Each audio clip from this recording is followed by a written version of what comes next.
Hi everyone! In this video you will learn how to use score streaks strategically in COD Warzone Mobile. Well, to do that, understand what each streak does and how it can benefit your team. Use streaks to secure objectives like capturing points or holding positions. Deploy streaks where they will have the most impact based on the map layout and enemy positions. Wait for opportune moment to deploy streaks such as when the enemy team is clustered or distracted. Coordinate streak usage with teammates to maximize their effectiveness. Use streaks to defend objectives or cover your team's retreat. Use reconnaissance streaks to gather intel on enemy position before making a move.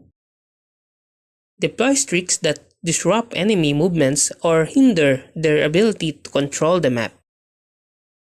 Use streaks to counter enemy streaks or prevent them from gaining momentum.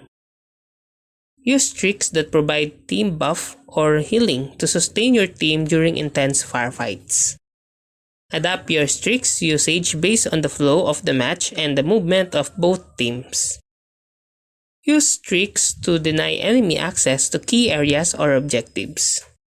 Deploy streaks to control choke points and limit enemy movement. Use streaks to bait enemies into vulnerable positions, then pushing them with coordinated attacks.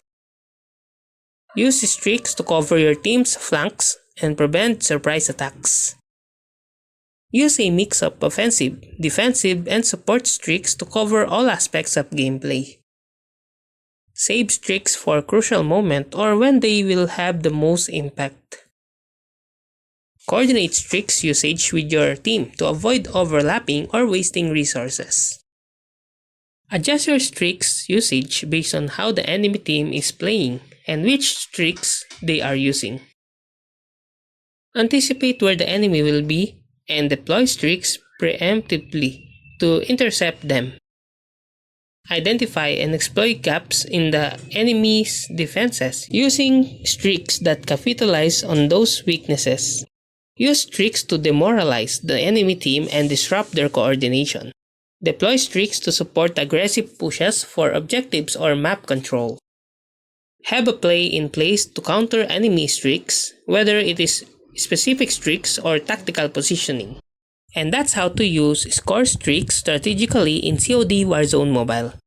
If you like this video, please click the like and subscribe and ring the bell icon to notify you to our next video.